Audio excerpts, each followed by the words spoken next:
Well, first of all, last week, we're very disappointed in the outcome. I thought that you got to give great credit to Mercer. They played an outstanding football game. We didn't play bad. We just had a really lackluster performance as far as effort and energy was concerned.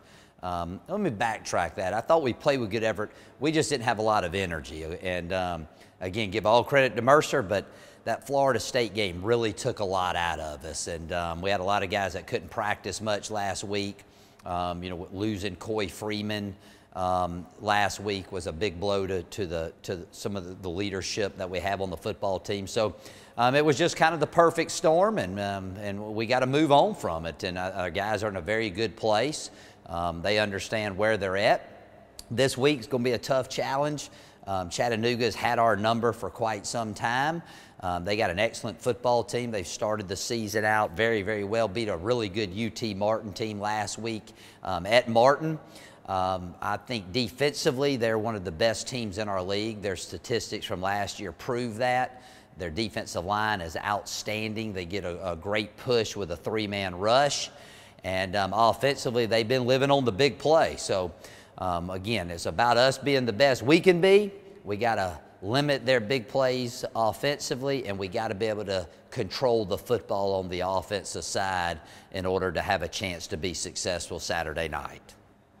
Was there maybe a little bit of a hangover kind of coming off of that Florida State game that you probably should have won? No. I mean, there really wasn't. I mean, I just put in perspective. We have a way to test the fatigue level on our team through a series of exercises that we do each week, and we have a baseline that starts the season. And anytime a guy is like 2 or 3 in our count underneath that, we know that guy's really fatigued, okay? So during the course of a week, after Chattanooga, if there's a couple guys that are around the 2 or 3 mark, we will hold them out of certain drills and things of that nature. And I've been doing that a long time. It holds true. After the Florida State game, we had 17 players anywhere from 7 to 11 below the number. And I've never seen that before. So you got to think about it. Again, I don't want to sound like I'm making excuses, but we didn't play bad. You watch the tape, we're just a step behind all the time. We're in the right place, but we're just a step behind. We went 3 hours and 51 minutes and a 6-hour bus ride against a quality opponent that was one of the best athletic teams we'll play all season in Florida State. That takes its toll on you, and I think it caught up with us last week. Chattanooga's a really turnover-hungry team. Do you add any drills, during the week for your running backs, or maybe work with Hodges a little bit more on, decisions, or last year Chattanooga had quite a few off you guys? Yeah, we turned the ball over 6 or 7 times last year.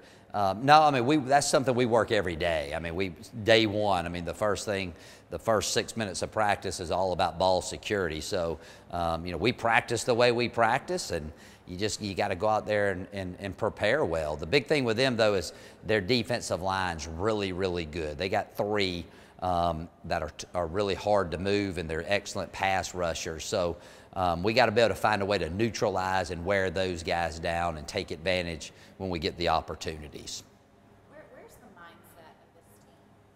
Oh, it's in a really good place. I mean, just what I told you. I mean, they know. I mean, they just didn't have any gas last week. I mean, and it was no fault of theirs. It's just you come off a big game, you take an opponent like that, you got to play that long against a great opponent. I mean, you're just beat down, and we don't have a lot of depth.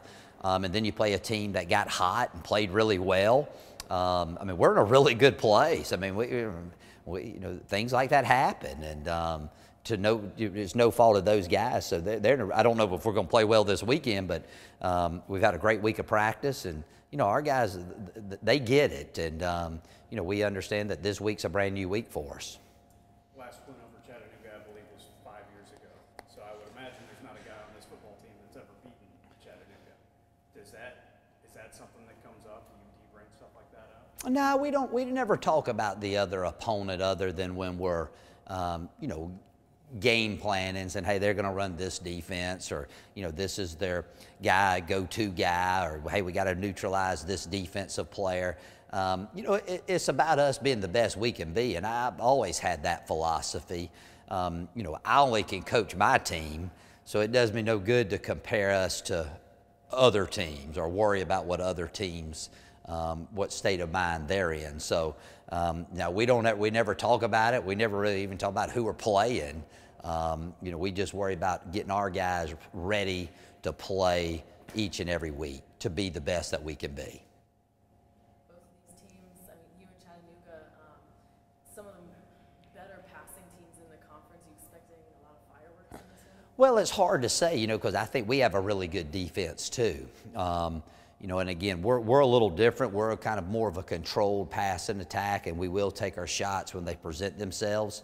You know, like I said, they've been living more by the big play. Now, that doesn't mean they're going to do that this week, but that's how they've been making their hay here these past couple weeks. I never know. You know, we got a game plan, and then we go out there and see how it starts working, and then, as you know, we're constantly making adjustments throughout the game. You know, to put our guys in the best position to be successful each and every game.